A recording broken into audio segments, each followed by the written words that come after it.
Well, last year, when I was invited to speak for the Real Truth About Health Summit, I put together a respectable 90-minute PowerPoint presentation, and I called it The Convenient Truth.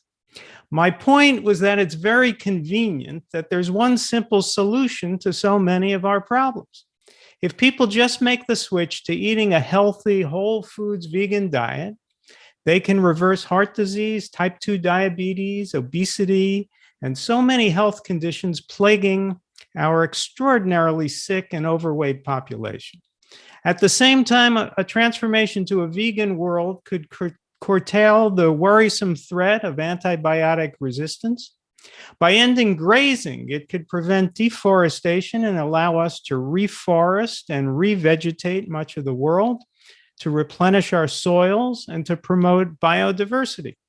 A vegan world could also save our oceans. And by saving both oceans and forests, it could even reverse global warming. Not just slow it down, but reverse it. In fact, it's the only strategy to reverse climate change that can work. As a bonus, it would also prevent those pesky little pandemics humans are prone to. A vegan world would also allow us to feed far more people than we feed now while using far less energy and water. So there's one solution, eating the natural human diet, to all these problems that all the while enhances our health and our longevity. Isn't that convenient? But in that talk, as in all my talks, as in all my books, as in all the scores of talks you will hear this year in this prolific summit, I did not cross the line that cannot be crossed because, well, there's an unspoken rule. I think you'll find that all the other speakers are likely to follow that rule. And that rule must be followed because meat eaters, frankly, are delicate flowers. Here's the rule. Meat eaters must not be judged. You can't tell them that they're doing something wrong, and you certainly can't say that they're doing something morally dubious, and you can't say that they're doing something foolish. They must not be judged or criticized. Of course, they should be encouraged to rethink their diet and should be congratulated if they merely cut down a little bit on their meat consumption. They should be positively celebrated if they consider taking part in Meatless Mondays. But on Tuesday through Sunday, they shouldn't be confronted, their actions shouldn't be characterized in any way, and they shouldn't have to listen to any criticisms of their penchant for eating animal carcasses and animal lactation products and menstruation products. But of course, we shouldn't use those accurate terms. We should say meat and cheese and eggs, because we wouldn't want to turn them off or to even make them think about what they're eating or to feel bad about it. To state the obvious, we're definitely not supposed to confront meat eaters with slaughterhouse images of how their food is prepared. Of course not. That's totally unfair because, well, I'm not really sure why it's unfair, but it's unfair. It's terribly unfair. Meat eaters eat food that has pain and suffering at its root, whereas we vegans don't. So there's a natural imbalance there in our favor, and I guess it's considered rude or unbecoming of us to point out our advantage on that score. It's like telling other people that you're richer than they are. It's tacky. Vegans, who often come to the diet from their concerns for animal welfare, are themselves often very sensitive people. They don't want to hurt their meat-eating friends by sounding judgmental or critical. And so it comes naturally to many vegans to actually want to follow the unbreakable rule, which is no matter how passionately you may advocate for the vegan diet, do not hurt the feelings of meat eaters. Why do meat eaters get their feelings hurt so easily? I don't know. You'd think that with all the strength they allegedly get from eating meat, they wouldn't be such snowflakes. Nonetheless, like virtually everyone else in the plant-based movement, I have always followed the rule: avoid offending meat eaters. Until now. Finally, I want to speak the truth and simply say nothing could be stupider than eating animal products. It's the single stupidest thing you can do. It's so mind-bogglingly stupid that it's time to discuss why we're afraid of saying so. Now, before any of the wilting flowers cry foul, let me make one thing very clear. If you're a meat eater, I'm not calling you stupid. I'm not. Don't say that I am. Hell, I'll bet that more than 90% of the geniuses in the world eat meat.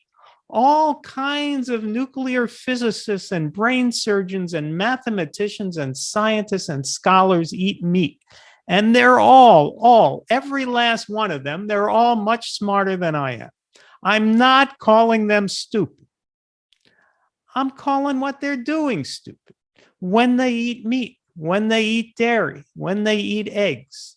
And so if you're a meat-eating nuclear physicist, you're obviously not an idiot. Obviously, you're just eating like an idiot. So don't feel bad about your intelligence. There's no contradiction here. If you don't think a genius can act like an idiot, spend about 20 minutes reading Elon Musk's tweets. If you're already a vegan, as I'm sure many of you are, then I hope you'll watch this talk so that you could consider recommending it to a meat-eating friend or family member so that they could learn how stupid their diet is. If you still foolishly consume animal products, then please watch because you need to learn to stop making this stupid mistake. The first thing you have to do to begin to realize how stupid it is to eat a hamburger is to look at a cow. I'm serious. Preferably do this around breakfast time or lunchtime or dinner time when you're starting to get hungry. Take a good long look at a cow.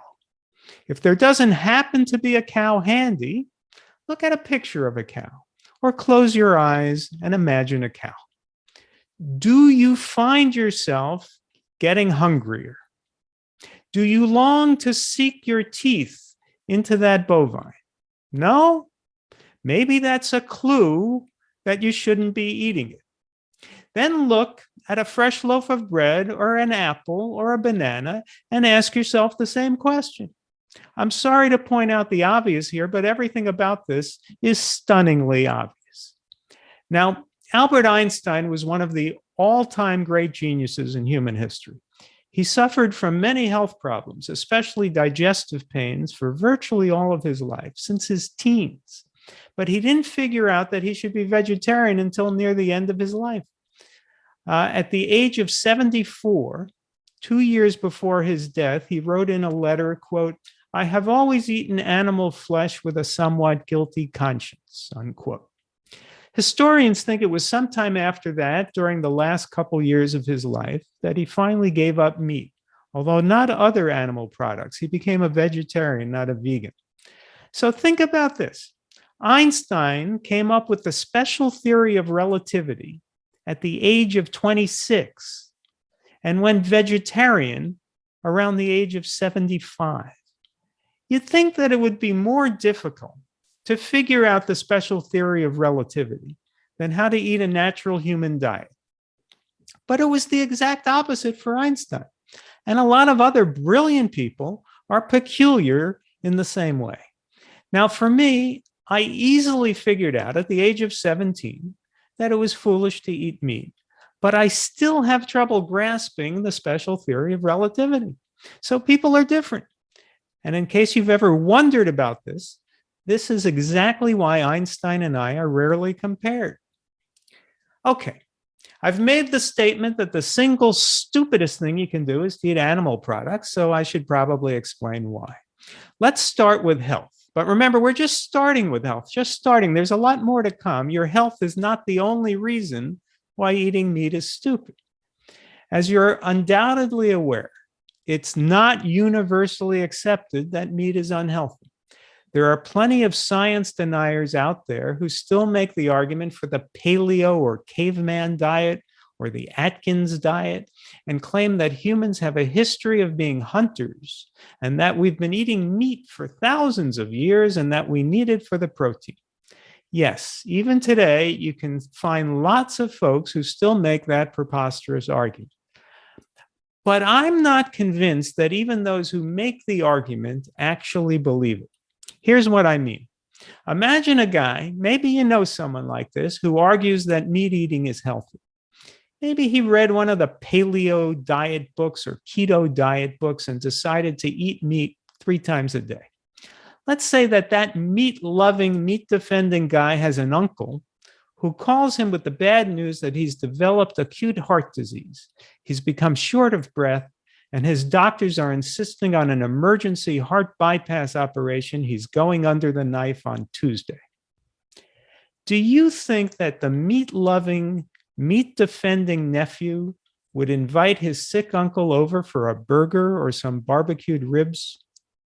I'll bet he wouldn't. But how come, if the nephew believes meat is so healthy, he wouldn't risk serving it to his uncle with serious heart disease? What would the reasoning be? That meat is good for you only as long as you're healthy or as long as you don't have heart disease? But if eating meat is dangerous for those with heart disease and could even be fatal, as we all know, for an unhealthy heart, how could it be good for a heart that's healthy or that we think is healthy? Wouldn't the same artery clogging effects of meat that we know can kill an unhealthy heart be problematic even for a healthier heart? And remember, we can't divine the conditions of a person's arteries by looking at their complexion. Most of us have heard shocking news from time to time of people who appeared healthy and then dropped dead of a sudden cardiac arrest. I've lost friends and family members to that scenario. Oh, people say he was the picture of health, and then like that, he was gone, cardiac arrest, so shocking. So if you wouldn't serve meat to a heart patient, why would anyone risk serving meat even to anyone who looks healthy or to oneself? Dr. Caldwell Esselstyn famously ran 2 studies in association with the Cleveland Clinic in which he took patients with severe heart disease and placed them on a low-fat, whole foods, plant-based diet.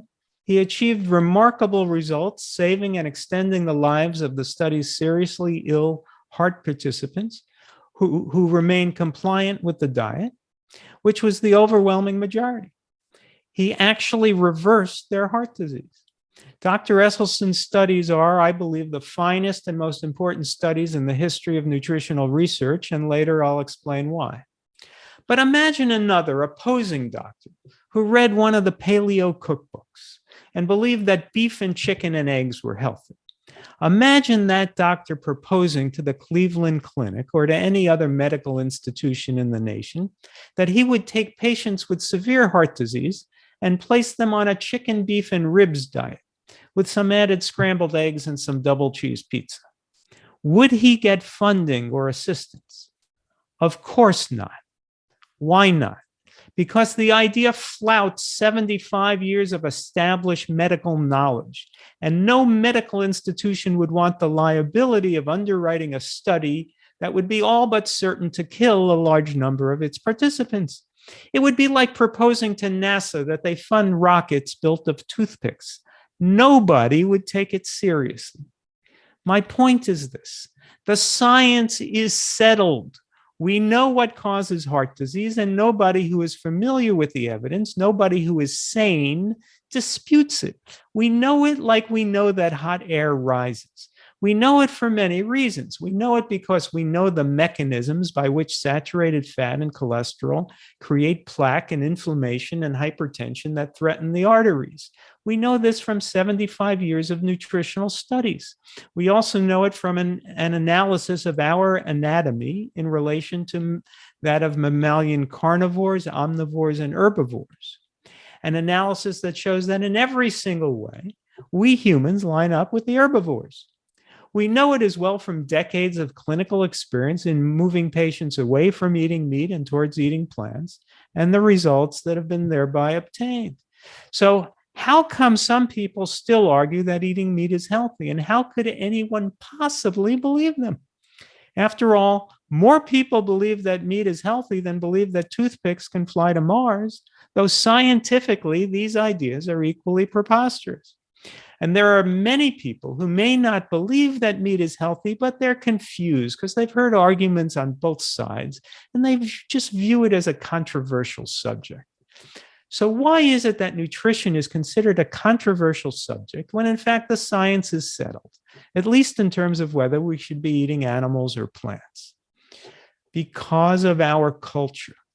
Because this is a situation in which the overwhelming scientific evidence tells us to do something that only maybe 2% of the population actually does, abstain from eating animal products. That leaves 98% of the population ready and willing to believe that what they're doing, eating meat and eggs and cheese, is healthy, and willing to believe that there's no real choice. People must eat meat. Only extremists do otherwise, or at least believing that it's a matter of dispute and controversy. So they might as well keep doing what they've been doing, since nobody seems to know anything for sure anyway. And almost everyone else is eating the same foods they eat. It also leaves most doctors and public health officials unwilling to confront or challenge 98% of the public on their diet, especially since most doctors and public health officials eat the same way as everyone else, consuming meat and eggs and cheese because they were brought up to do so. So like the rest of the general public, they also want to believe it's healthy, or at least acceptable in moderation, in spite of all the evidence they see. It's not hard to figure out that there's a huge market for those meat-friendly arguments. Roughly 50 times as large a market as there is for the vegan argument, since people want reinforcement that what they're doing is right. In fact, because our culture normalizes doing what's unhealthy, eating meat, and makes not eating meat seem strange, even many doctors who know and understand all the science can't bring themselves to say anything more than try to cut down a little bit on meat, or consider eating more fruits and vegetables and less meat, because they themselves wouldn't dream of actually following the scientific evidence that they see in front of their eyes and going vegan, much less advising others to do so. Nonetheless, the scientific evidence mocks them. Blood pressure alone is dispositive. If you know the diet that leads to healthy blood pressure, you know the diet to eat. Nobody makes the case that high blood pressure is good for you. Why in the world would we evolve to eat a diet that gives us high blood pressure? And study after study has shown that eating plants is good for your blood pressure and eating animals is bad for your blood pressure. In fact, the healthiest blood pressure is obtained on a vegan diet, second healthiest on a vegetarian diet, and the least healthy on a meat-eating diet. This is not in question. There are no studies that show that you can reduce your blood pressure by eating cheeseburgers or sausages or butter. We can end the argument over eating animals, to the extent that there ever even was a serious scientific argument, on blood pressure alone. Anyway, if your crazy Uncle Joe is going to insist that meat is healthy, he's got to be able to tell you what it is about meat that could possibly be good for you. We can break food down into 5 macronutrients. So if anyone is going to try to make the case for meat, they have to identify where meat's benefits lie. They have to explain where there is an advantage to eating meat, in which macronutrient. Tell us what component of the carcass boosts your health. So let's analyze the macronutrients: carbohydrate, protein, fat, fiber, and water. We need a good complement of all 5 of these macronutrients to live. In which of these macronutrients is there an advantage to eating flesh? Let's start with water. And hydration is a real problem, as many people go through their lives in a state of relative dehydration, sometimes serious dehydration. Is it the water in the carcass that's healthy? Well, where are you going to get more water in your food? From plant foods like celery, tomatoes, cucumbers, grapes, or watermelons on the one hand, or from sausages, corned beef, and fried chicken on the other? Clearly from the plants. Now, there is water naturally occurring in muscle meat, but some of the water you actually absorb when you eat meat products is what they call, quote, retained water from post-evisceration processing. In other words, that's the water used in carcass washing. Personally, call me crazy, but I'd rather absorb water filtered by plants than water from carcass washing. We're often told to drink 8 glasses of water per day. I hardly ever achieve that. It's difficult for most Americans to literally drink 8 glasses of water every day. But you can get by with less glasses of water if you're eating grapes and watermelons and other fruits and vegetables. There's a lot more water in plants than in animal carcasses, and it's cleaner water. Advantage plants. Let's move along to fiber. Every study on fiber seems to prove that it's even healthier than we thought from the last study. Fiber improves your health in more ways than you can count. It can help prevent diabetes, cancer, obesity, heart disease, and more. And how much fiber is there in animal products? 0. Whether it's cheese or milk or eggs or fish or a hamburger patty, you're getting absolutely 0 fiber unless you get lucky and you eat a fish that swallowed part of a fishing net. So water is far more abundant in plants. Fiber is only in plants. How about macronutrient number 3, fat?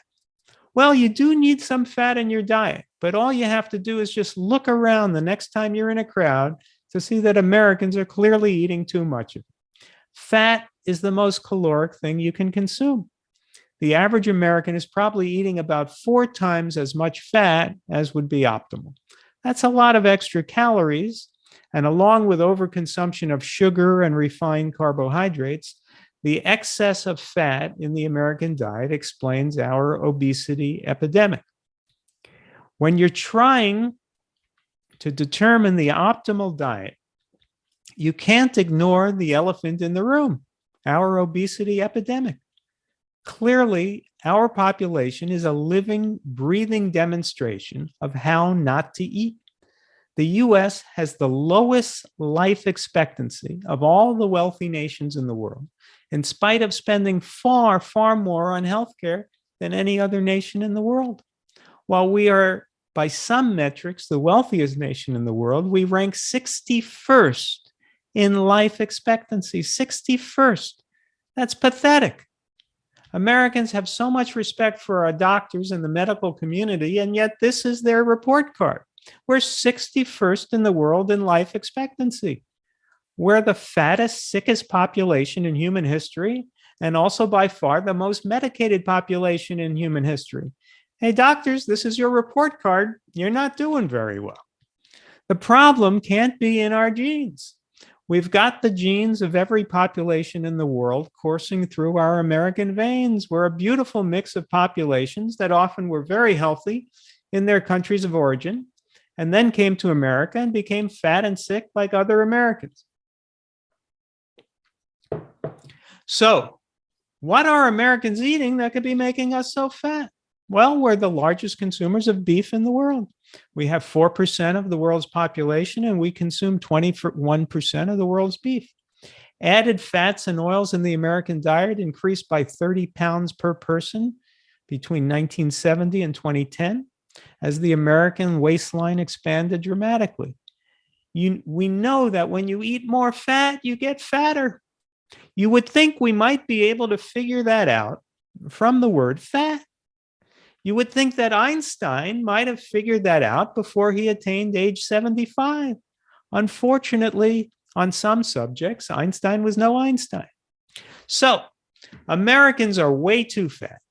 And animal foods are, of course, extremely fatty, often with 50% or more of their calories coming from fat.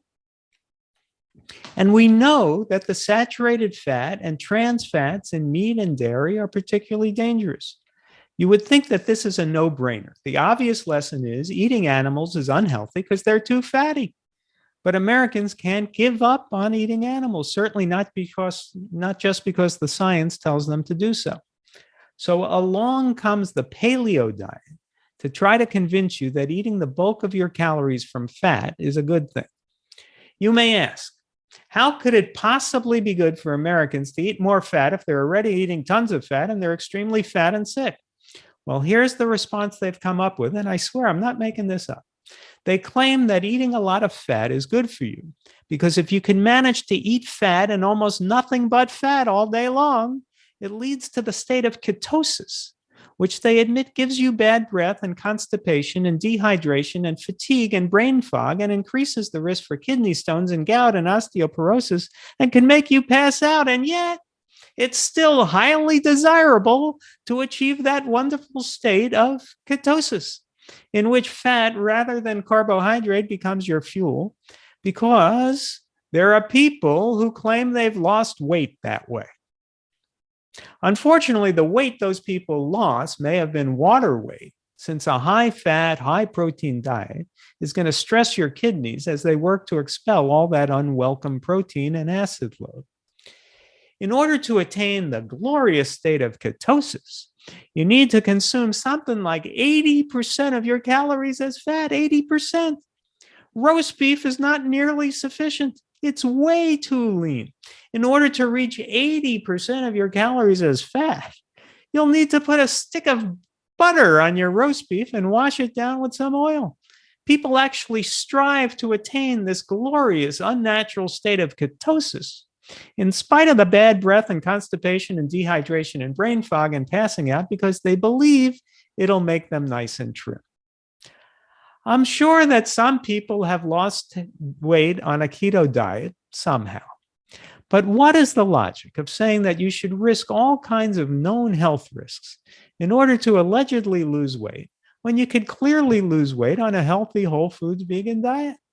We have the testimony of untold thousands of people who lost significant amounts of weight, sometimes even 100 or 200 pounds, by eating a diet of whole plant foods. Just Google people who lost weight on a plant-based diet.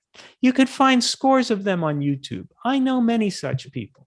And they lost this weight by eating the kinds of foods, potatoes and other starchy vegetables, fruits and whole grains, that are not allowed on the lunatic keto diet, because on the lunatic keto diet, you need to obtain 80% of your calories as fat. And how are you going to achieve that if you sin by eating one sweet potato or an apple or a big bowl of oatmeal? Even if it's true that you could lose weight by eating fat, why would you choose the unhealthy way of doing something that could be done much more easily in a healthy way?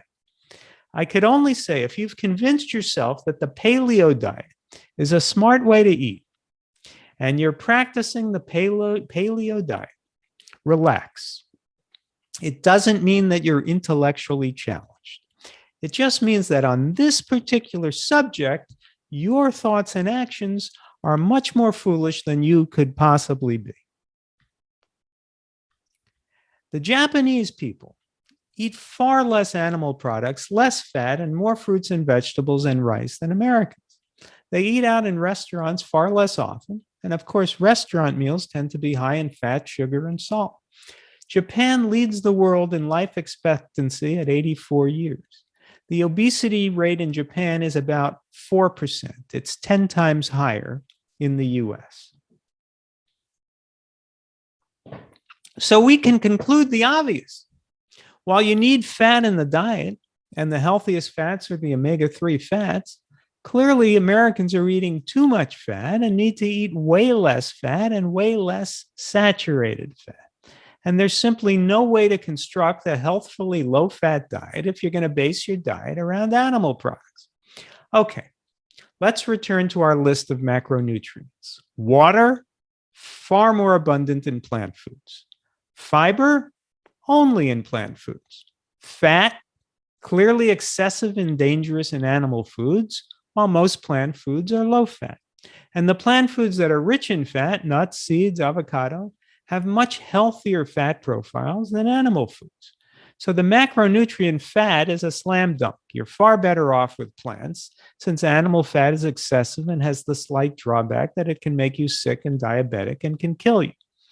Now to the fourth macronutrient, protein. Finally, we come to the supposed strong point of animal foods. This is their ace in the hole. This is what they base their case around.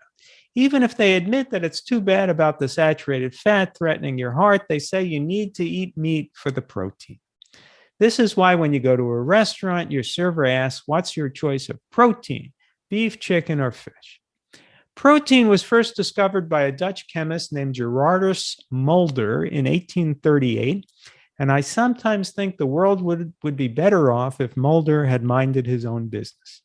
All kinds of nutritional sins are committed in the name of protein. And yet the reality is that you get all the protein you need as long as you eat food. I haven't had any flesh foods in 50 years. I haven't had any animal foods in 35 years, and I'm fine. I've never been low in protein, and I've never been anemic. So if the thesis is that you need animal protein to live, I alone disprove it. Not only have I never been hospitalized for lack of protein, but in this entire nation of 340 million people, there's not a single person in a hospital today for a protein deficiency, not one. This is an imaginary problem. It's a problem that doesn't exist as long as you eat a normal amount of calories. Obtaining sufficient protein on any reasonably normal diet is a non-issue. There are plenty of people who have been vegan from birth, and they have no protein deficiency, never have, never will. But is it true that there are better proteins and worse proteins? As it turns out, plant protein is superior to animal protein. This is for two reasons. First, animal protein is higher in the amino acid methionine, which in excess has been linked to cancer. Second, animal protein is simply excessive. The body can't store protein, so when you consume excess protein, all you're doing is stressing your kidneys as you need to excrete it in the urine, and calcium is leached from the bones in the process to neutralize the acid load. So a protein excess could lead to osteoporosis. Therefore, the macronutrient protein is yet another good reason to eat plants instead of animals, since plant protein is more conducive to human health than animal protein, and not excessive like animal protein. So far, the score is plants 4, animals 0. That leaves us with the final macronutrient, carbohydrate. Meat doesn't contain any carbohydrate, whereas most plant foods are higher in carbohydrate than in either fat or protein. So is carbohydrate healthy or unhealthy? It's a ridiculous question. An apple is 95% carbohydrate in terms of its caloric content. By weight, it's mostly water. Broccoli is 75% carbohydrate in terms of its calories. Again, by weight, it's mostly water. Is anyone going to claim that apples and broccoli aren't healthy because they're too high in carbohydrate? That would be a patently insane argument. The same is true of virtually every fruit and vegetable. They're high in carbohydrate. You need carbohydrate to fuel your cells. It's the most efficient fuel we have. You can't live without carbohydrate. Our brains run on glucose, and flesh foods provide no carbohydrate. Once again, advantage plants. Now, does that mean that all carbohydrate is healthy? Of course not. Whether a specific high carbohydrate food is healthy depends on the nature of the food and its carbohydrate profile. Is it a whole food or a refined processed food? Any food that is 100% carbohydrate is unhealthy. That would be sugar and any of its equivalents, like maple syrup, which is only a little less bad for you than white table sugar. Refined carbohydrates, the carbs and sugar and flour, are the problem. But as long as you're eating a whole food, a fruit, a vegetable, a mushroom, a legume, a whole grain, you don't have to concern yourself with how much carbohydrate is in it. And for that matter, you don't have to concern yourself with how much protein is in it. In general, just eat whole plant foods and you'll be fine. It's that easy. The single caveat to that rule, the fatty plant foods, nuts, seeds, avocados, olives, and coconut, should be eaten in moderation. If you're overweight or if you have heart disease, these are the plant foods that you have to be a little bit careful about. So how could anyone make the case for flesh foods when every component of them is inferior to plant foods? What could possibly be good about eating meat if it's not the protein, not the fat, and it doesn't have fiber or carbohydrate or much water? What part of the carcass could possibly be good for you if it's none of the macronutrients? Could it be the micronutrients? Well, there are essentially no phytochemicals or antioxidants in animal foods. There's no vitamin C. Most of the animals that people eat are natural herbivores. So where do they get their vitamins and minerals? From eating plants. Sometimes you hear of people miraculously overcoming cancer by flooding their bodies with carrot juice, beet juice, celery juice. That's because of the antioxidants and phytochemicals in plants. But you never hear of any miracle cures from eating sausages or people overcoming cancer by flooding their bodies with butter. Am I stating the obvious again? I apologize. But again, that's what happens when you're trying to refute an absurdly foolish argument. All the healthy components of foods, the macronutrients and the micronutrients, favor plants. But what about the unhealthy components of foods, the toxins? Since animal foods offer far less nutritional value, can they at least make the case that they offer less toxins too? No, sorry. There are a lot more toxins in animal foods than plant foods. Land animals eat grain that has been heavily sprayed, and the toxins accumulate in their cells. Fish eat each other, and the toxins accumulate as you go up the food chain. And that's why many types of fish have dangerous levels of mercury. So how can anyone possibly believe the nonsense that eating animals is a good idea? One reason is that they hear about nutritional studies.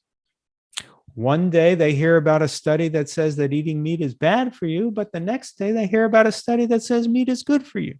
And people throw up their hands and conclude nutrition is a very controversial subject. Nobody seems to agree on what's healthy, so I'll just keep eating what I've always been eating and what mommy and daddy taught me to eat. With all the evidence and logic against meat eating, how does it happen that we hear that there are some nutritional studies that appear to defend meat eating? Because this is not a struggle between science and science. This is a struggle between science and culture. Culture has the upper hand, and it has infiltrated science. Here's how and why nutrition is presented as if it's a controversial subject. First of all, although most nutritional studies come to the same conclusion that eating meat is harmful, given that there are tens of thousands of studies done every year, the laws of probability dictate that some of them are going to contradict others. And the few studies that contradict the established conclusion of the overwhelming body of medical evidence that meat is deleterious to your health, well, those pro-meat studies are the ones that you're more likely to hear about. They make news, just like man bites dog makes news. And you're also more likely to hear about them because the meat industry will promote any study that supports them. The broccoli industry isn't as vigilant or as rich. Second, many studies are bought and paid for. Before you believe a study, you need to know if it was paid for by the dairy interests or some animal agriculture interest or some giant agribusiness. The egg industry has spent hundreds of millions of dollars funding and promoting studies telling us not to worry about dietary cholesterol. Do you think they lose any sleep worrying over how many people they may be killing with that advice? Many terrible food industries play this game. The candy industry has funded studies allegedly proving that candy helps children focus. That sounds impressive, doesn't it? Candy helps create brighter children. I'll bet you didn't know that. How did they prove that? They did a test funded by the Mars Candy Company. They divided children into two cohorts. The first went to school and had candy for breakfast. They were able to focus. The second group was fed essentially nothing. They were hungry. They couldn't focus as well. Hence, candy helps you focus. I'm not making this up. And so you simply can't trust many nutritional studies because the researchers may have an agenda. It's often the case that they're being paid by the industry behind the food being studied. Finally, and maybe most importantly, many nutritional studies on diet are poorly designed, effectively meaningless research. If you hear about a study on 10,000 people that demonstrates this or that about meat eating versus vegetarian versus vegan diets, or outlines the alleged health benefits versus harms of eating animal foods. What you are hearing about is a self-reporting study in which thousands of people simply report what they ate over time. Their reporting is not likely to be very accurate, and since they're free to eat whatever they want, there's no particular style of eating being tested, and the participants are generally not committed to any way of eating, and their diets are likely to shift during the course of the study. We know that a good lawyer can sift through a mountain of evidence to construct a case why their client is innocent. And if you ask the lawyer to switch sides and work for the prosecution, they could use the same set of facts to demonstrate that the accused is guilty. Similarly, if you have a mountain of evidence about the wildly varying diets of 10,000 people over a period of months or years, reporting in an undisciplined manner what they remember about what they ate, and none of these people is committed to any particular style of eating, and they develop a whole range of illnesses over time, then health researchers who may have an agenda can sift through the data and make it prove whatever they want. The data isn't clear because it's not designed to be clear. Contrast that with the finest studies I know of, the research of Dr. Caldwell Esselstyn Jr. As mentioned before, his subjects were severely sick heart patients. We know with something approaching statistical certainty the health outcomes of severely sick heart patients without intervention. It would be perfectly possible to estimate how many more years they would be likely to live and how many more cardiac events they'd be likely to experience without dietary intervention. We have data on millions of heart patients to compare this cohort with. And the good doctor put them on a specific, controlled, low-fat vegan diet. He motivated and monitored them and reported results that were extraordinary for all the patients who stayed compliant with the diet. And he did essentially the same thing a second time with a larger group of heart patients. So there wasn't any vagueness about what they were eating. The data wasn't dependent on the memories of the subjects, and their diet wasn't a melange of different eating styles that could be spun 100 different ways. They were all eating one diet, a whole foods, low-fat, oil-free, plant-based diet. That is the correct way to do any nutritional research that's meant to focus on the health outcomes of a way of eating. There's a platitude in science that says that a randomized controlled trial is the gold standard in nutritional research. A randomized controlled trial is one in which the population receiving a given dietary protocol or intervention is chosen at random from the eligible population, and a control group is also chosen at random from the same eligible population. That, we're supposed to believe, is the gold standard. Respectfully, I'm dubious about that. Because in reality, in these studies, people are not kept in closed quarters and monitored for months and years. Instead, they go home and eat, usually with a total degree of freedom, and then report what they've eaten. The gold standard should be not a randomized controlled trial. It should be what you might call a motivated controlled trial. It's having subjects highly committed to eating a certain clearly defined diet over a period of time, and they're going to do it, and they're going to report it accurately because they're motivated, they're engaged, and they haven't been assigned at random. If some deluded researchers somewhere believe, against a mountain of evidence, that eating meat is healthy, or eating dairy or eggs is healthy, or if they simply want to believe that because they grew up on a dairy farm or their father was a butcher, here I would tell them is the legitimate way to conduct research and the only way to prove your case. Take one cohort on the reigning champion diet, the Esselstyn diet, and compare health outcomes to people who actually believe in practicing, let's say, the keto diet that you want to test with scrambled eggs and bacon or whatever you believe in. Good luck to you. You're never going to come up with a diet involving animal foods that outperforms the Esselstyn diet, the whole foods, low-fat vegan diet. And I'll bet that most researchers know that. So they don't conduct nutritional research in that clear and meaningful way. Instead, they let 10,000 people of all stripes eat whatever they want and ask them to try to remember what they ate. And the researchers get to spin the confusing data and seek to make headlines. It's nonsense. One example of that nonsense, the so-called red meat papers that made headlines in the year 2019. It was published in a formerly respectable medical journal called the Annals of Internal Medicine. The report's conclusion, quote, current levels of meat consumption should be continued. They should not be changed. How did they come to this conclusion? What kind of new study did they do? Did they ask some people to follow a meat-based diet and others to follow a plant-based diet and compare their health outcomes and their longevity? Did they then maybe find that the people eating meat did just as well as the people eating plants? No, of course not, because that could never happen. In fact, they didn't do a new study at all. They reviewed old studies. It's called a meta-analysis. The authors put together a panel of 14 members, none of whom had health science backgrounds, and asked them to review nutritional research using certain metrics designed for the analysis of pharmaceutical drugs that are generally inappropriate for nutritional studies. Using those inappropriate metrics, the panel gave a weak grade to all the evidence it reviewed.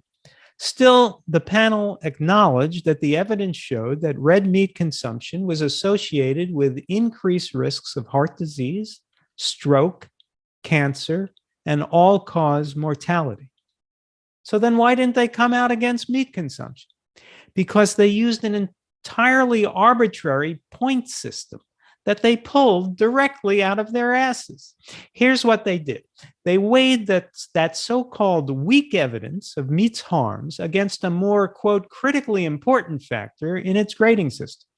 The idea that people do not have a, quote, willingness to change unprocessed red or processed meat consumption.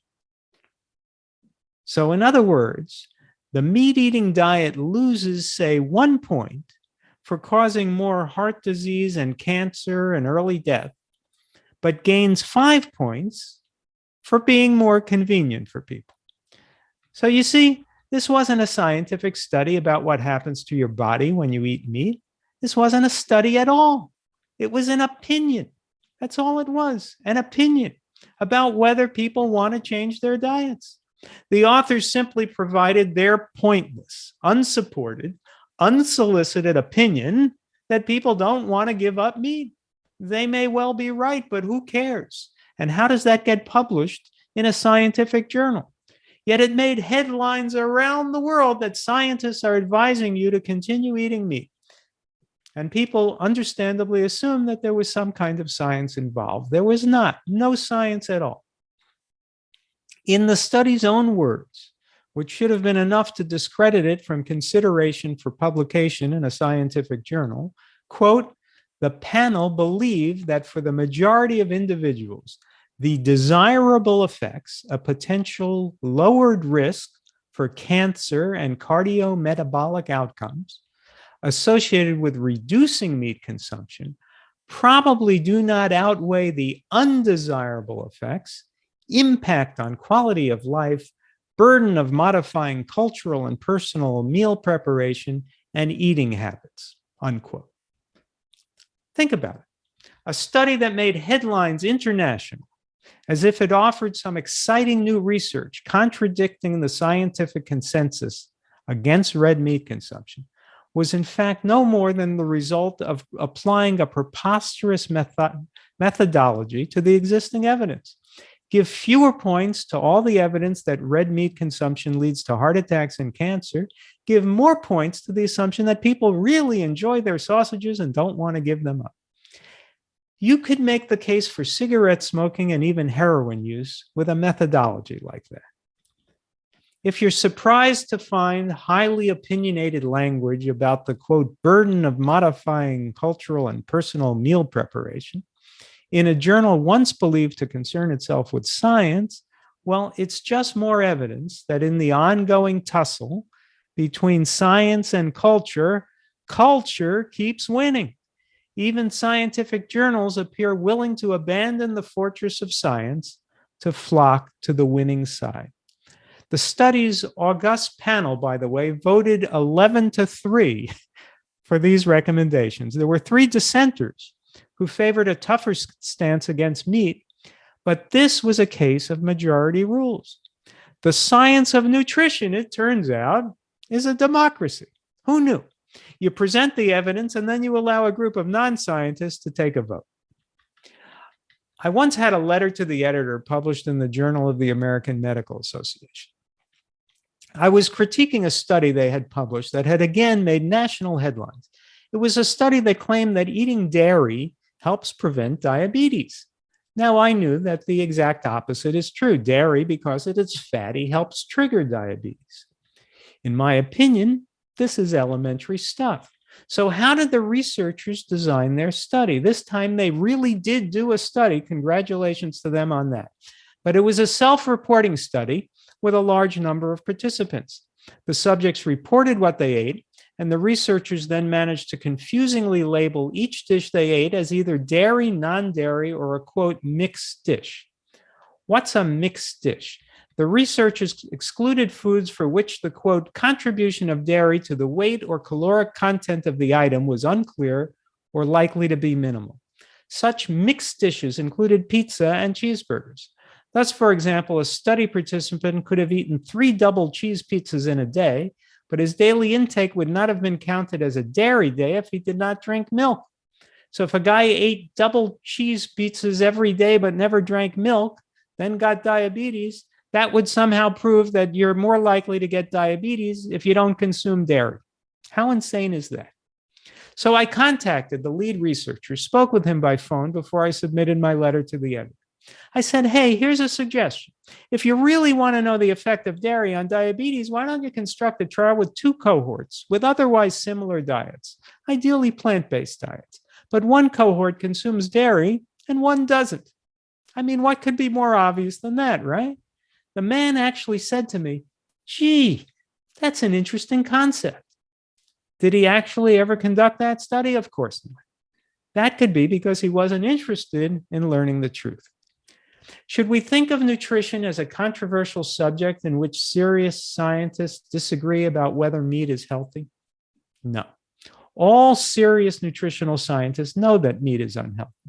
There are legitimate disagreements on minor issues like, is a glass of red wine a day healthy? They disagree on that. They disagree on coffee. Does coffee offer health benefits? That remains unresolved.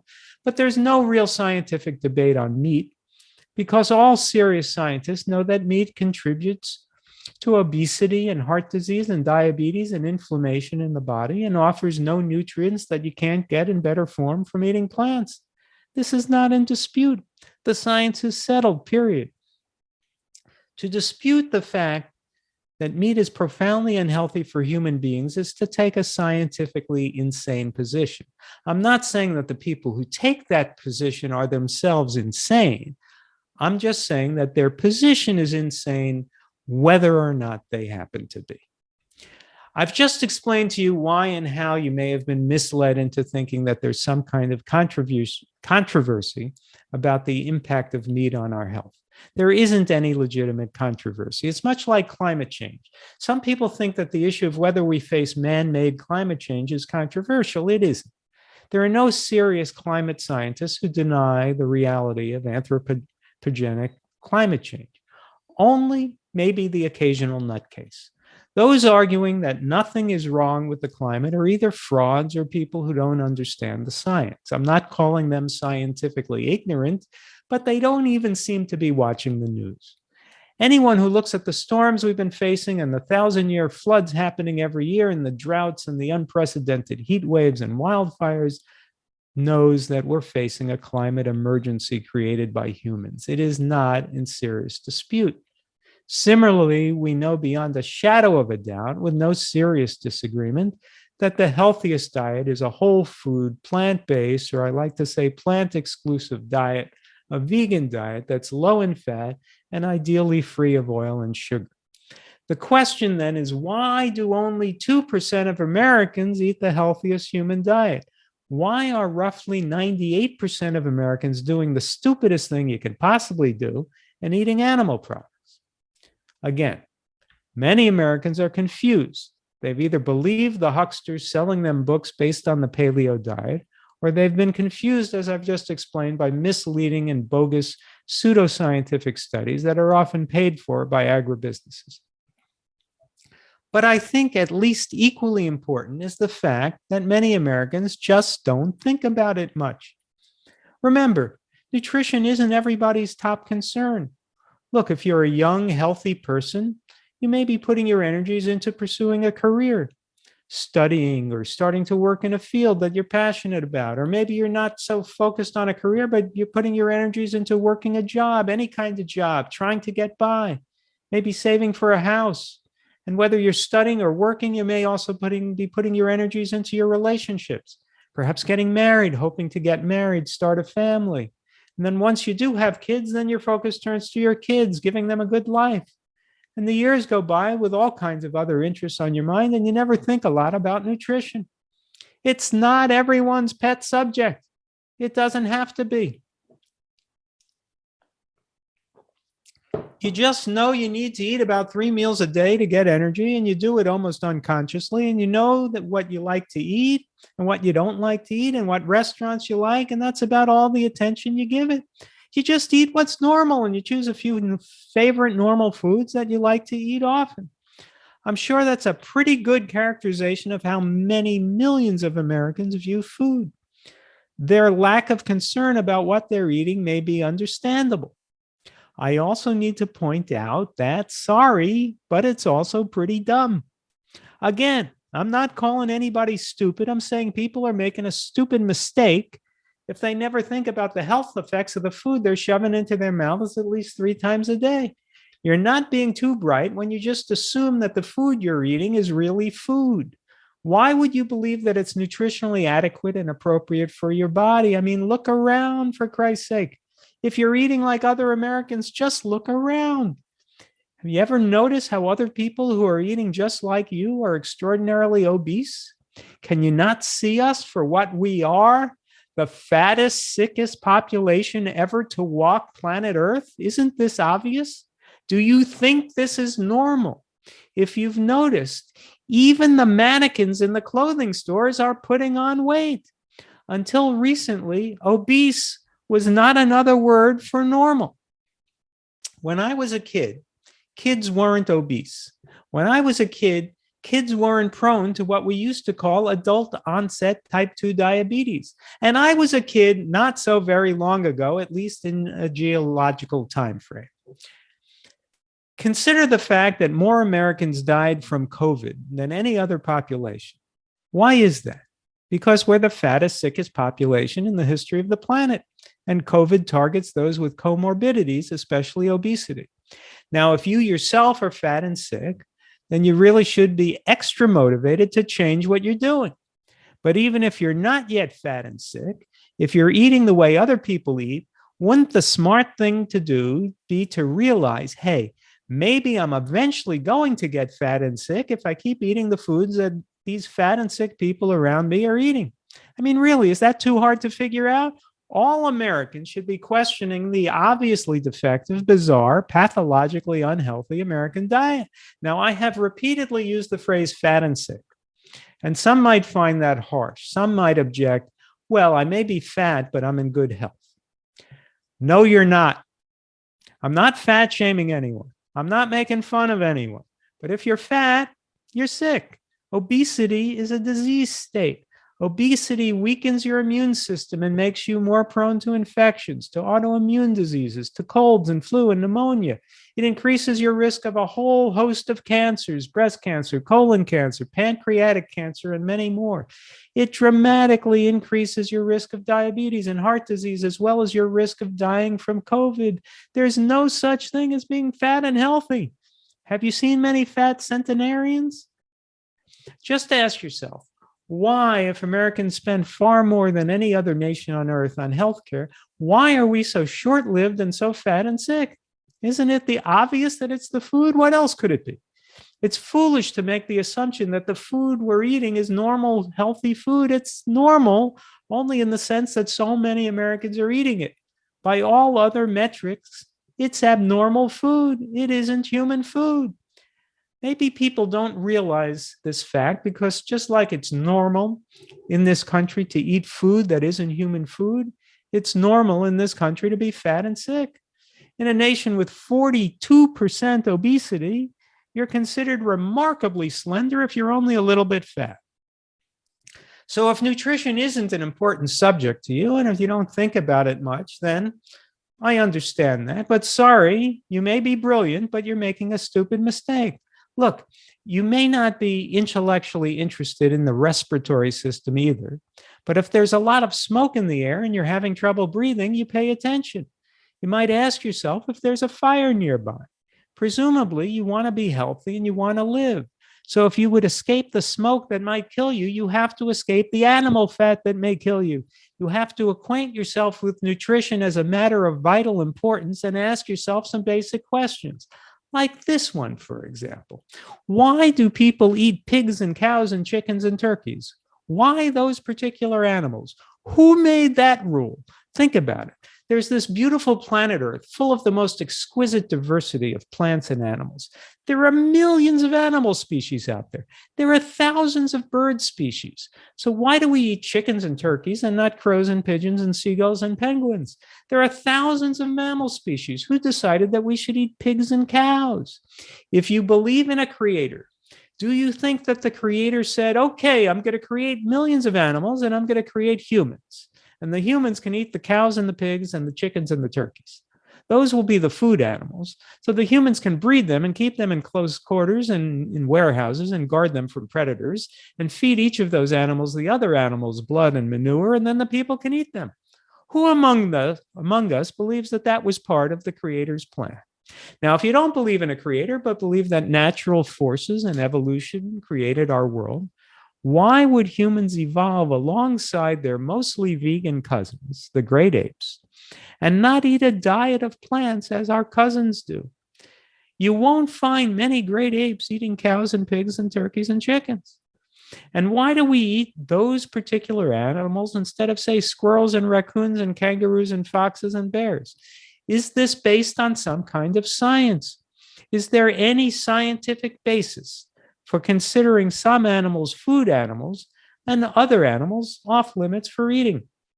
Did any scientist ever do a study and determine that the people who ate cow had better health outcomes than the people who ate horse or rat or snake? Of course not. Before humans came along, land wasn't set aside for the grazing of cows and sheep.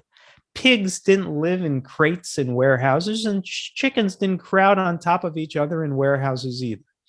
This is all unnatural, and it exists because businesses make a lot of money peddling the lie that some animals are food animals. In fact, cows aren't even a natural species. Humans bred them from oxen.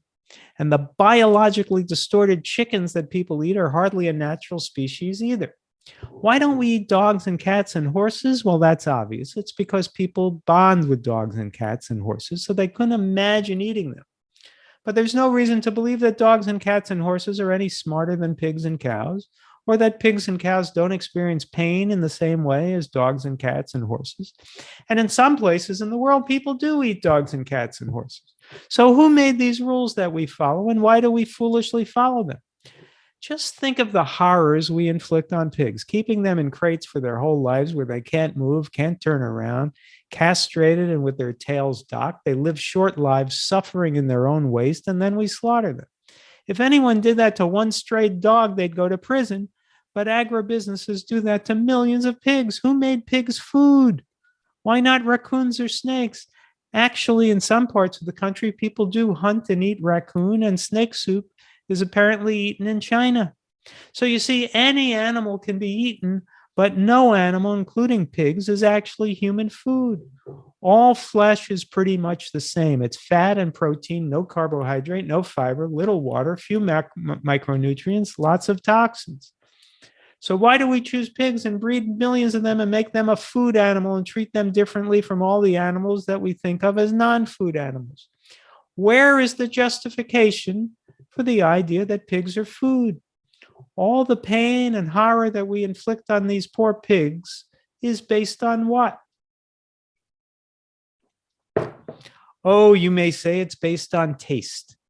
So maybe you acknowledge that eating meat is unhealthy. Maybe you acknowledge that it's devastating to the environment. Maybe you even acknowledge that it's cruel to the pigs, but your argument is pigs are very tasty, so I want to go on eating them. I just love the taste.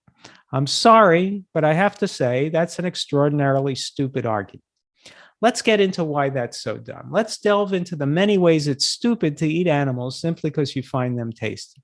I'm addressing this to any people who may actually think that way. First of all, has it not occurred to you that taste is an adaptable thing? Have your tastes never changed in your life? Your taste in music, your taste in movies, your taste in books, your taste in foods? You can cultivate a taste. It's within your power. It's part of being a human being. They've done experiments with salt, for example. You put people on a low salt diet, and after a short period of time, they no longer like the salty foods they used to eat. Foods with just a little pinch of salt suddenly taste as salty as the truly salty foods they used to eat. It's the same with fat. Go on a healthfully low-fat diet for a couple of weeks, and you won't be able to stomach the foods you used to love. I can tell you that as a kid, my favorite meal was McDonald's burgers with fries and a chocolate milkshake. If I ate any of that now, it would taste horrible to me. I'd want to throw up from the fat and salt. I've grown up. My tastes have evolved. As a child, I used to love to eat spare ribs in a Chinese restaurant. I was eating pig. I still remember the greasy taste, and just the thought of it now makes me sick. So since we can cultivate our tastes, why not cultivate taste for food that's nutritious? Why continue to eat food that's going to make you fat and sick and shorten your life? You say, but I love spare ribs and I can't stand tofu. To which I would answer, who cares? Why would you choose to eat the food that's likely to make you fat and sick and shorten your life? I mean, if you're legitimately suicidal, please reach out for help. There are hotlines. But if you're claiming that you're not suicidal, but you just enjoy the taste of meat, come on, get real. Understand that by eating meat, you're effectively behaving in a self-destructive or suicidal way. Do you not like bean burritos? Do you not like pasta, portobello mushrooms, potatoes, sweet potatoes, corn? Are there no fruits you like? No vegetables? If you don't like any vegetables, then grow up and eat some vegetables until you find some you like. I'm no longer attracted to the taste of fat and salt as I was, like I was when I looked forward to a McDonald's meal every Sunday as a child. I can now appreciate savory flavors that probably meant nothing to me as a kid. So I have no respect for any argument that meat eating is justified by someone's taste. It's appallingly stupid. You have a taste for grease? Get over it. Grow up. It's not good for you. It's like saying you love the taste of cigarettes. Who cares? It's going to kill you. Many people who quit smoking cigarettes come to hate that taste and smell. They'll tell you they used to love it and now they hate it.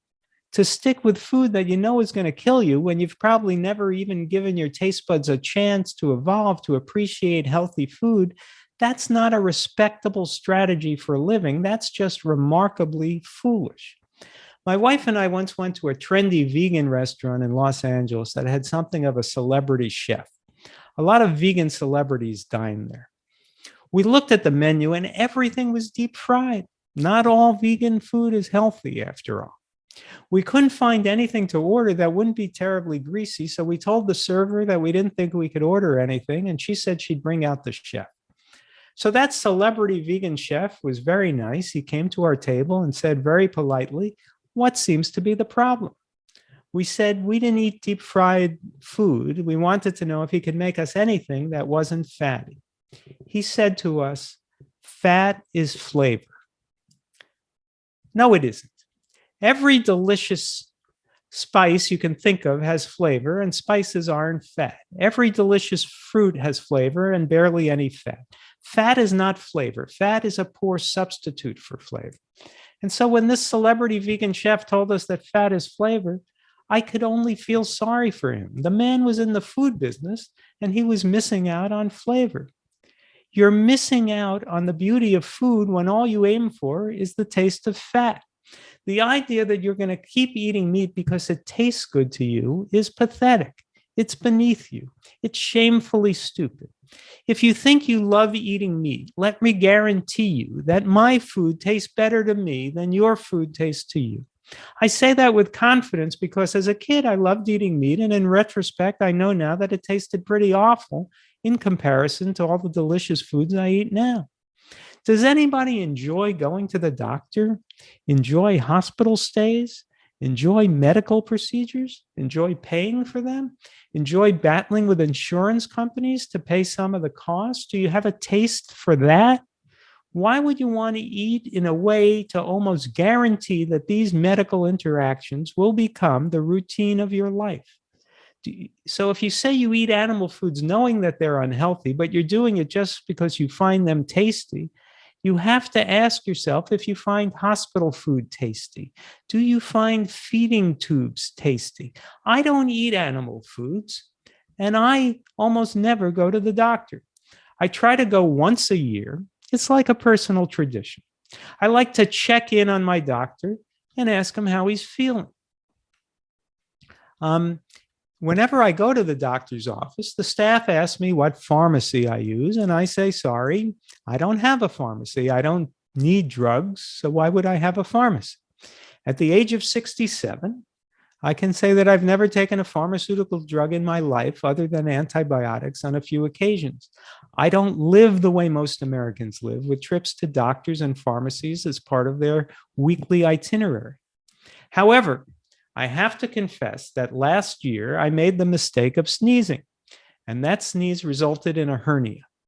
The Whole Foods low-fat vegan diet is terrific. It's the best diet in the world, but it apparently does not protect you from sneezing your way into a hernia. So I needed to have an operation if I didn't want to live with the hernia. I chose what's called open surgery rather than laparoscopic. Open surgery is supposed to be more painful and require a longer recovery time, but I chose it because it avoids some of the risks of laparoscopic surgery. My local doctor wanted to do laparoscopic surgery, blowing up my belly with carbon dioxide gas and implanting a synthetic mesh in my groin. I didn't want any of that, so I drove 1,000 miles to a surgeon who would do open surgery without mesh. The surgeon cut me open in my groin, repaired my hernia, and sewed me shut. When I awoke in the recovery room, I said, there's no pain. I was surprised by that. And the nurse said, of course not. You're still under the effect of the anesthetic. Wait till tomorrow.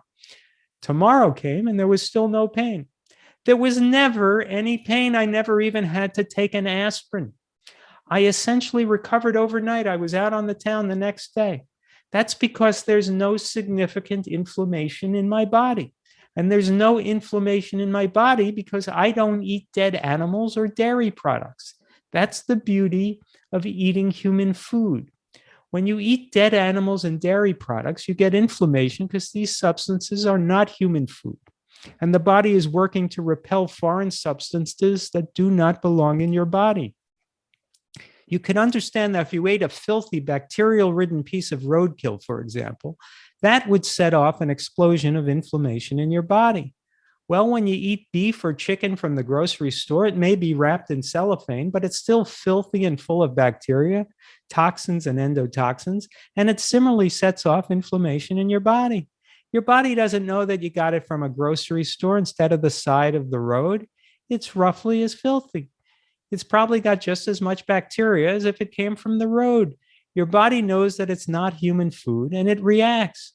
When your body's on fire, you're more likely to feel pain. When there's inflammation in the body, it travels to all the tissues of the body, including the brain. We know that inflammation can bring on depression. We're the biggest meat eaters in the world, eating about 260 pounds of meat per year per person, and we suffer from epidemics of depression and suicide. Maybe we should consider if these two facts might be related. You'd think it would be at least worth a shot if you're depressed to stop eating animal products and stop eating sugar and oil and see if it improves your mood. I'm not claiming it's a cure-all for depression, but it's worth a shot if you're depressed. Clearly, the late champion of meat eating, Anthony Bourdain, never tried that. And it's a shame because he was a talented guy who was undoubtedly much kinder to humans than he was to animals. Anyway, Because I don't have inflammation in my body, my surgery went very smoothly. I never felt any pain. I recovered right away. It left me with the thinnest of scars, and I've been able to resume work as an underwear model. If the only reason you eat animals is that you like the taste, I hope you understand now how dumb that is. Taste is a malleable thing. You can alter it. And you have to factor in the consequences of that taste and the likelihood that it will lead to an existence as a patient and as a consumer of pharmaceutical drugs for which nobody has a taste. Anyway, your taste is not the central question here, is it? Especially since we know that you can choose to alter your taste. The central question is moral, and no, I'm not talking about the morality of how we treat animals. That's a separate subject. I'm talking about the morality of how we treat other human beings, and particularly those human beings who you're closest to, your family and close friends. You have to begin by accepting the truth about the effects of animal foods on your health. People may not like to accept the truth, but you gain nothing by living in denial of reality. We've just gone through the facts very quickly, but again, the facts are not in dispute by anyone who is not a nut or a huckster. Animal foods are unhealthy, and if you eat them, those foods pose a serious threat to your well-being and to your longevity. They pose a threat to your cardiovascular system, to your digestive system, to your immune system. No serious informed scientist, uncompromised by financial interests, can dispute that. Once you accept that reality, you have to deal with the moral consequences of that understanding. You have to ask yourself, do you love your children? Do you love your spouse? Do you love your parents? Do you love your friends? If you love them, why would you engage in such a self-destructive behavior? Why would you harm yourself by eating meat? We all know people who gave up smoking after they got married or after they had children for the very same reason. They want to be there for their loved ones. And that's admirable, especially since quitting smoking is apparently very difficult for people to do when they've been addicted, as smokers invariably are. How can the same logic not apply to eating animal products, which cause more death and disease even than smoking? If you care about other people, you should give up meat and dairy, if not for yourself, then at least for them, so you can be there for them. Now, some people say that it's difficult to give up meat because eating meat is also in some way an addiction. But is that true? Clearly, nicotine is a far more powerfully addictive substance than animal fat. You're not going to face some terrible symptoms of withdrawal when you finally reject the stupidity of eating animals. You'll just feel better.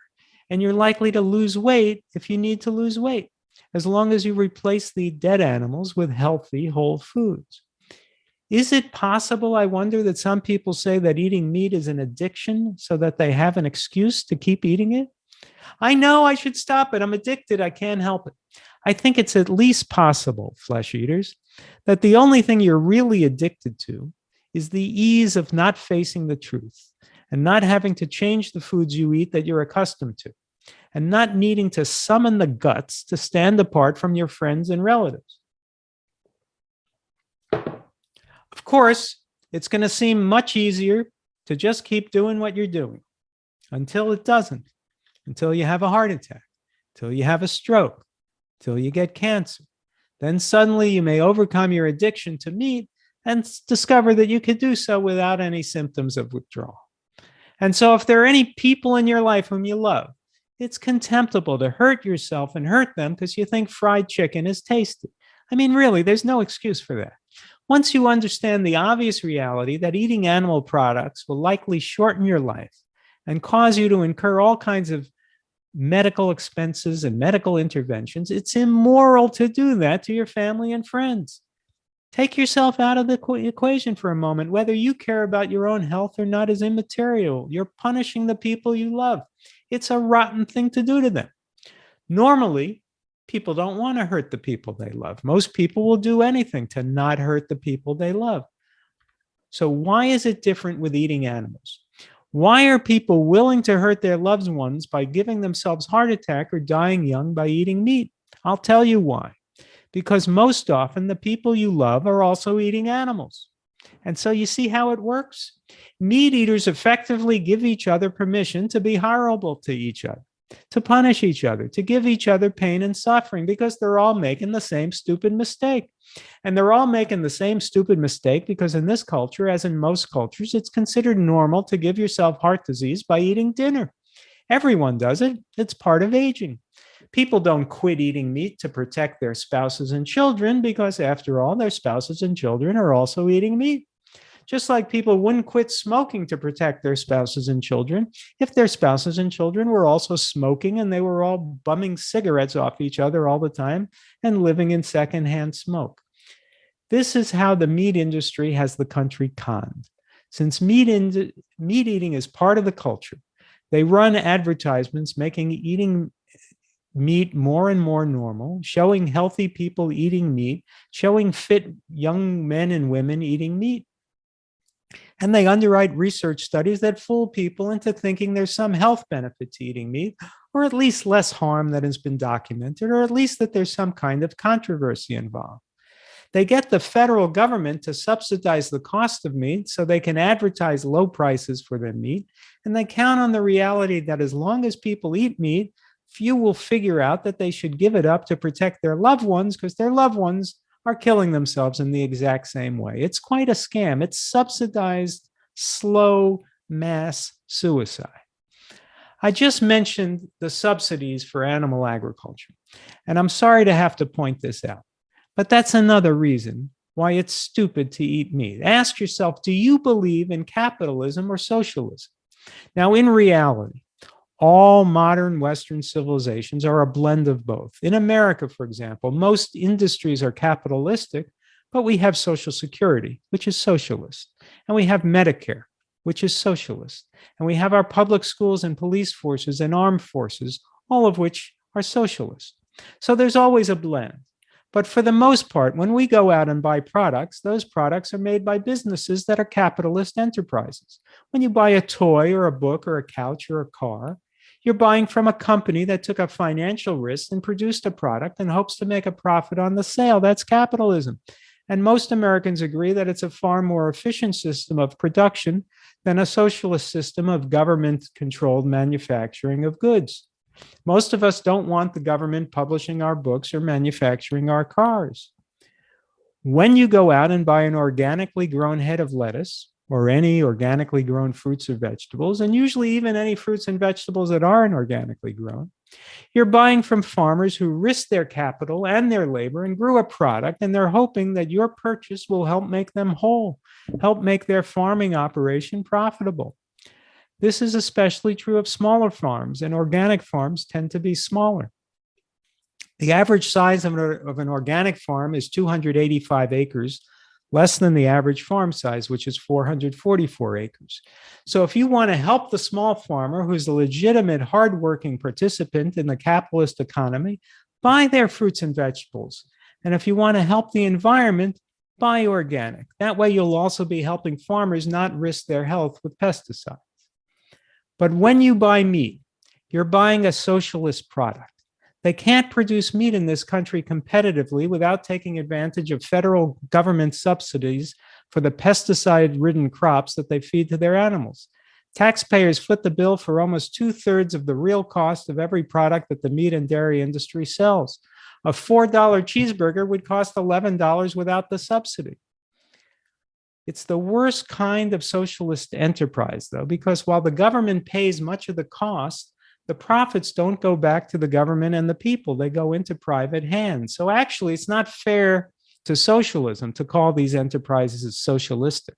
What's involved is an unholy blend of socialism and crony capitalism and a kleptocracy.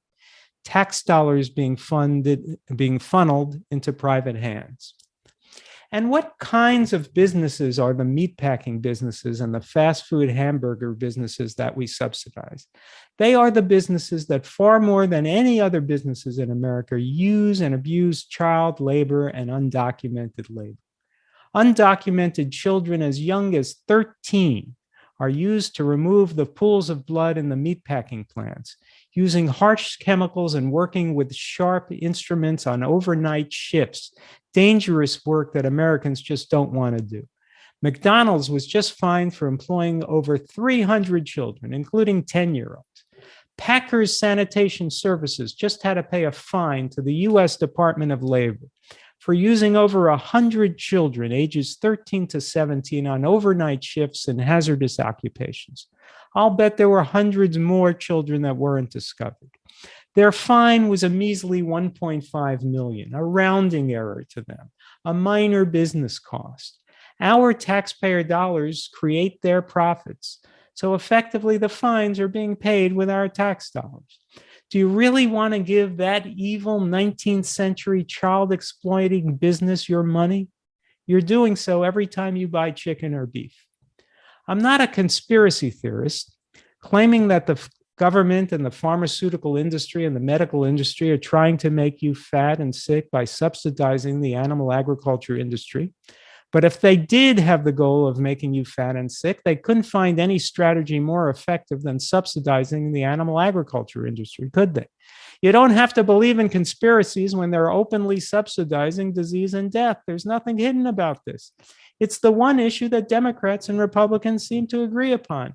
Both sides vote overwhelmingly to subsidize the industry that's killing us, because without those subsidies, the meat and dairy industries would die.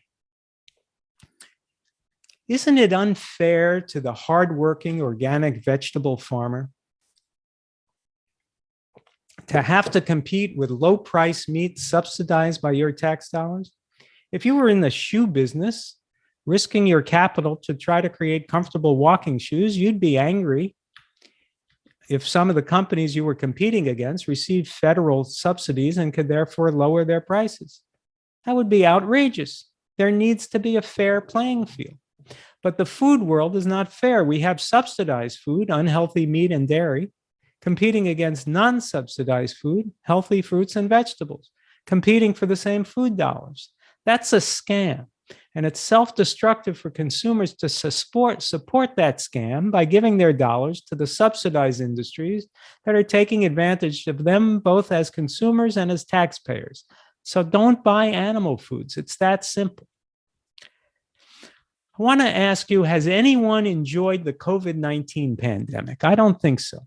All the sickness, all the death, all the tiresome debates about wearing masks and whether to get the vaccine and which vaccine to get and whether vaccines should be mandated at work and at school, all the divisions between Americans that the pandemic has only exacerbated, I think we can all agree that it's been a nightmare.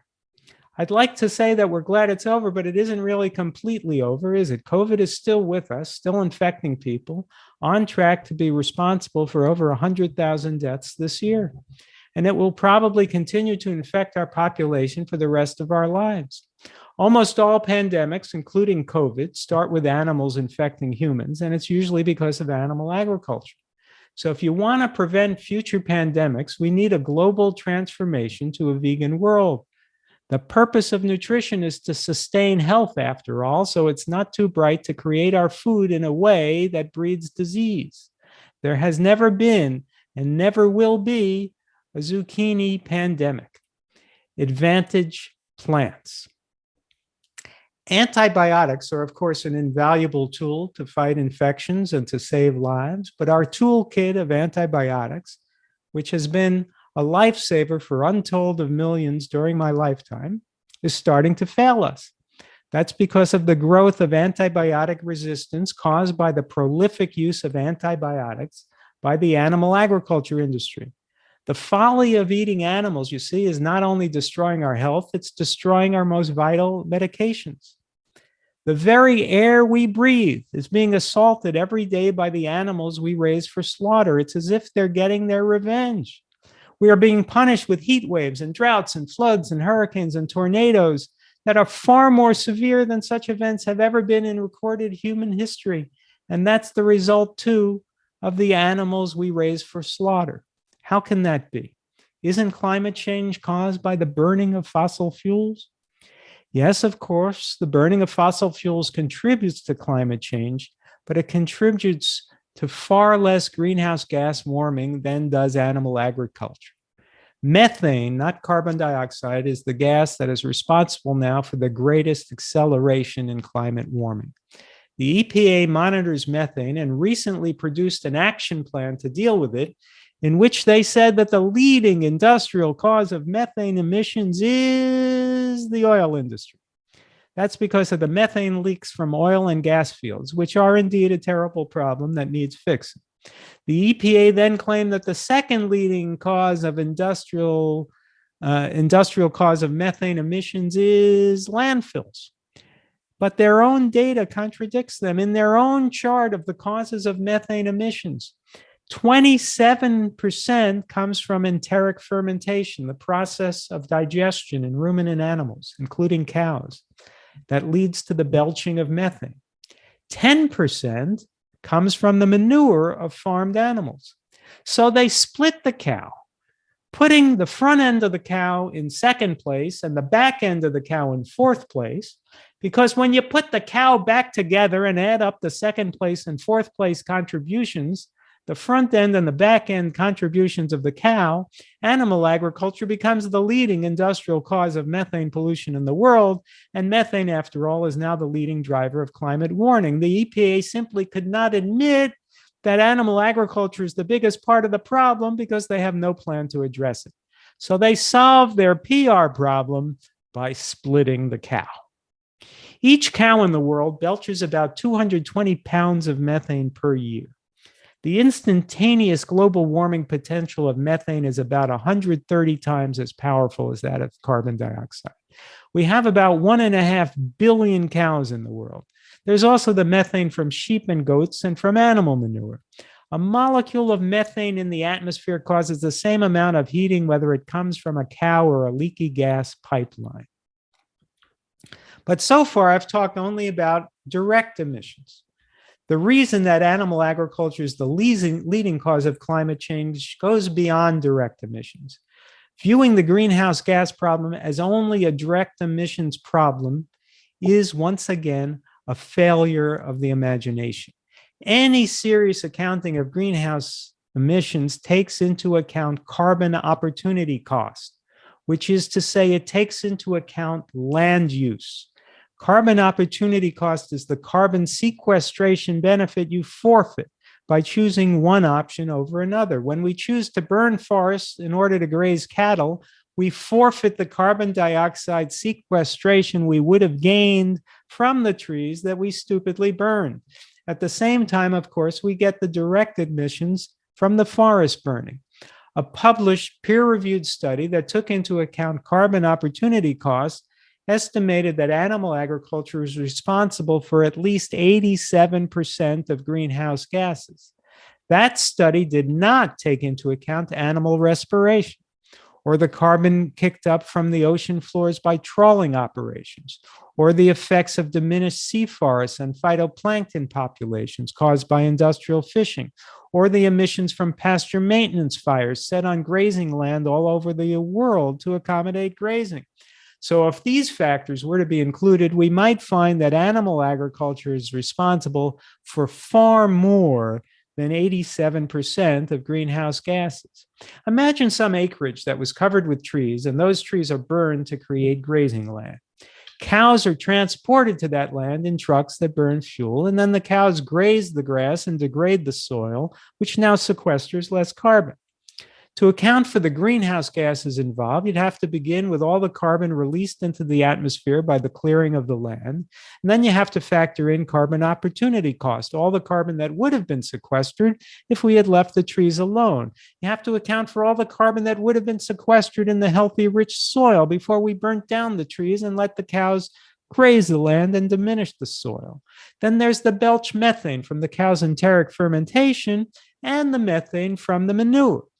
If the cow is also grain-fed, then there's the emissions from all the inputs involved in the growing and transporting of the grain, including from the nitrous oxide resulting from the production of the fertilizer, 300 times as powerful a greenhouse gas as carbon dioxide. The grain fed to cows, like corn and soil, are usually heavily sprayed with pesticides. Then there's the carbon dioxide that the cow exhales with every breath. And then there's transporting the cows to slaughter, and then the meat has to be frozen and transported. Then when you eat the meat, sometimes you have to factor in the ambulance that takes you to the hospital. It's a climate nightmare every which way to grow and slaughter cows. Or humans could eat the corn and the soy directly, and what would happen? We'd have 10 times as much food.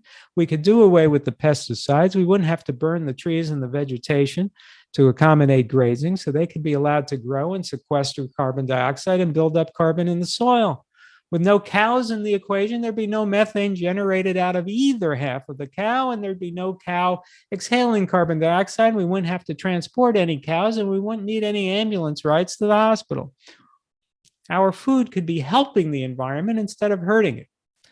Fossil fuel burning, whether for transportation or manufacturing or energy, doesn't begin to compare to animal agriculture in terms of climate heating because there's little carbon opportunity cost involved.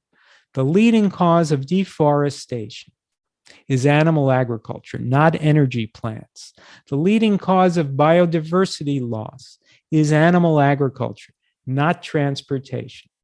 The leading cause of water pollution, and by far the most prolific user of water, is animal agriculture, not manufacturing. And the leading cause of climate change is animal agriculture, more than all other causes combined. And then let us consider the oceans, 70% of the earth, the greatest carbon sink in the world, absorbing about 1/3 of carbon dioxide emissions. Industrial fishing operations are destroying our oceans, killing whales and dolphins and dramatically reducing fish populations, as well as harming sea forests and phytoplankton populations. This is in order to provide humans with the 3% of our food calories that we get from fish, and also to provide food for cows, the world's leading fish predator.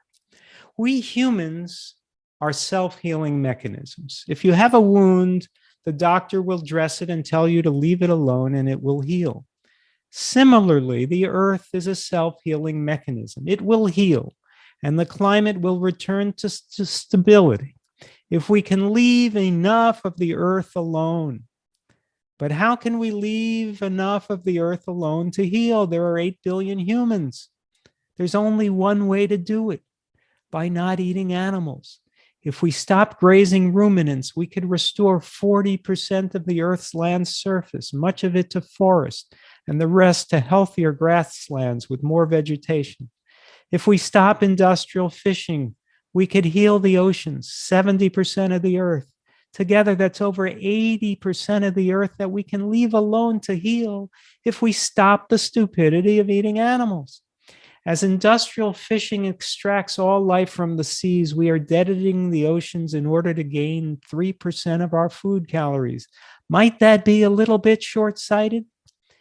It is the hubris of humanity to disregard what we cannot see. Our environment, like our bodies, depends on microorganisms for health.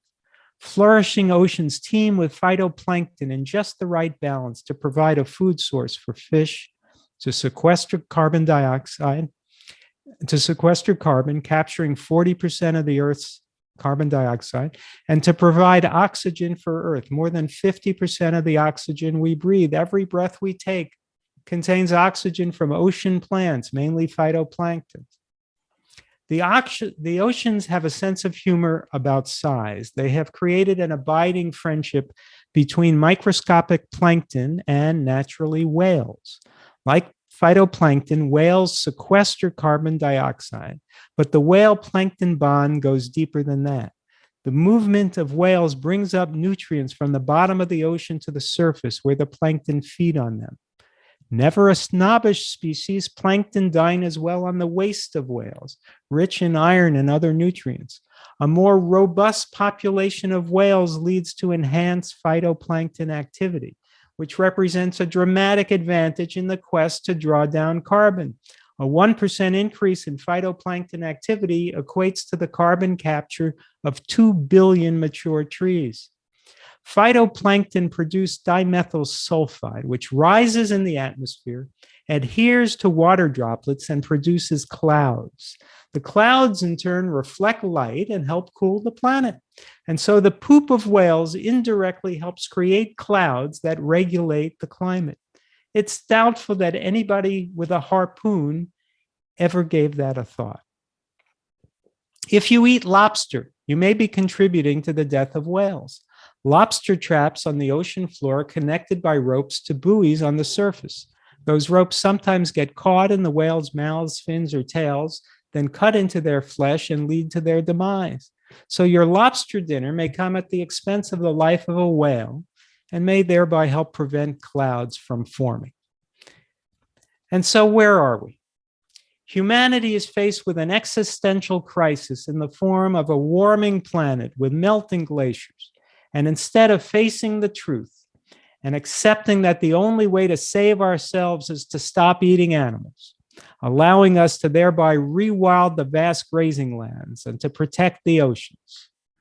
Instead of doing so, we continue the lie that the climate crisis results solely from the burning of fossil fuels. That has been the approach of our leading climate spokesmen like Al Gore, and that has been the approach of governments and of the United Nations for the last quarter century. And yet we burn more fossil fuels now than we were burning then. So at what point do we give up on this fantasy? Al Gore has recently made a strategic mistake. After 20 years of decrying the lack of action by governments, he now celebrates the Inflation Reduction Act that includes $370 billion for clean energy initiatives. He calls it a game changer for the climate. He's terribly excited about it. He says that now we're finally making great progress. Regardless of the merits of the law, Gore's mistake is that he'll run out of excuses when this too fails to make a dent in the climate and in the rise of greenhouse gases. Nothing, after all, is going to work unless we allow the oceans to heal by banning industrial fishing and unless we rewild the grazing lands. Everything else is just rearranging the deck chairs on the Titanic. So there you have it. We're heating up the planet to the point that catastrophic fire and flood will be daily events. We're creating pandemics. We're depriving ourselves of antibiotics. We're fouling our landscapes with lagoons of manure. We're polluting our waterways and draining our aquifers. We're deadening our oceans. We're creating droughts and deadly heat waves in order to exploit and abuse children so they can help provide the meat and fish and cheese and eggs that make us fat and sick and give us heart attacks. If that's not stupid, I don't know what is. Often, I point all this out to meat eaters, and what I hear in response is, yeah, I get it, Glenn. So would it be good enough if I just try to cut down a little bit on my meat consumption? No, snowflakes, it won't be good enough if you just try to cut down a little. I hear, how about if I try meatless Mondays? No, snowflakes, it's way too late for meatless Mondays. I hear, what if I eat only organic grass-fed meat? I'm sorry, snowflakes, but grass-fed beef is worse for the climate than feedlot beef because the cows grazed on grass belch more methane and take up more land than feedlot cows. If everyone ate grass-fed beef, we'd need about 4 planet Earths, and it's just as unhealthy as feedlot beef. I hear, how about if I switch from red meat to white meat? No, snowflakes, that won't be any better for you. White meat is just as deadly as red meat. I hear, how about if I just have some fish? No, snowflakes, the oceans matter, and mercury is not a health food. I hear, how about if I eat real meat just until the lab meat comes along, and then I promise I'll switch to lab meat? No, snowflakes, there's never going to be lab meat in the grocery store. That's a hoax. And even if there were, it would still kill you because it would still be meat. I hear, I probably should do it. I probably should go vegan, but I don't think I can. What would I eat? Really? Snowflakes, it's too hard for you to eat human food? That's too limiting for you? Or are you claiming that you don't know how to prepare it? Here's how you cook pasta. You put it in a pot of boiling water. Potatoes you could bake, steam, saute, boil. To cook grains, rice, oatmeal, millet, buckwheat, you rinse them, put them in water, heat the water, let it simmer, and cook your grains. Beans even come pre-cooked in cans. All you have to do is open them up, rinse, and heat up the beans. Salads you eat raw, that's easy. You've got a whole universe of whole grains, fruits, vegetables, legumes, mushrooms, nuts, and seeds to choose from. There are so many kinds of mushrooms, you wouldn't believe it. There are thousands of vegan cookbooks to help you. I promise you, if you go vegan, you're going to get so much healthier, feel so much better, and piss off so many members of your family. It's a win-win-win. There's nothing hard about this except telling your meat-eating friends and family that you've decided to get healthy and go vegan. And that's really what you're afraid of, and you know it.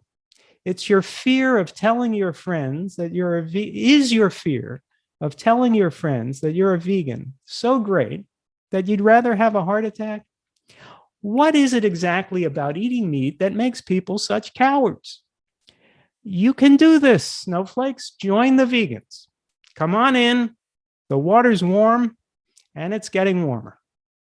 Thank you very much, Glenn, for that very powerful presentation.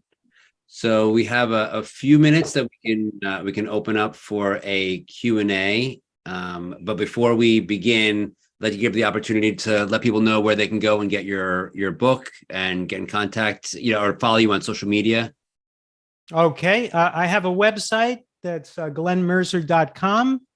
My last two books are this one, Own Your Health, which is a book on nutrition with recipes by Chef AJ.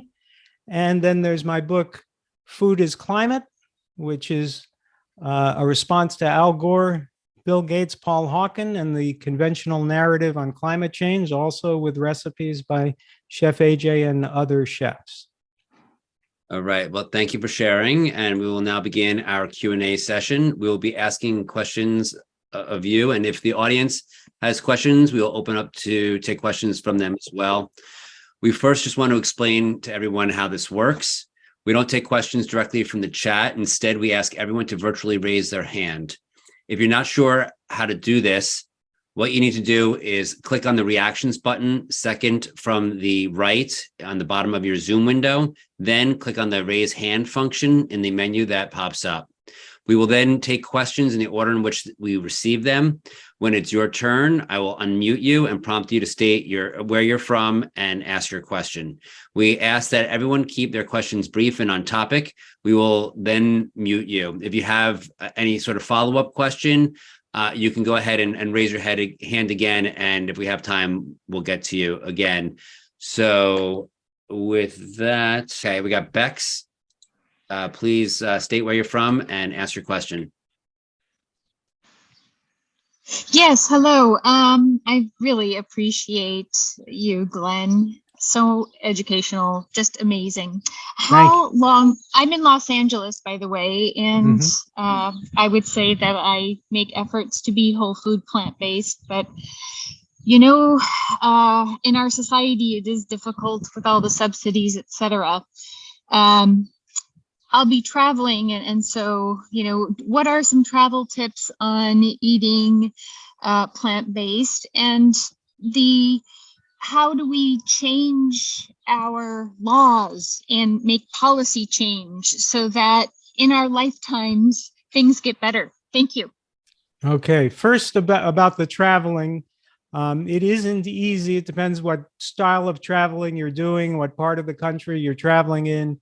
If you're is my volume on? We can hear you. Okay.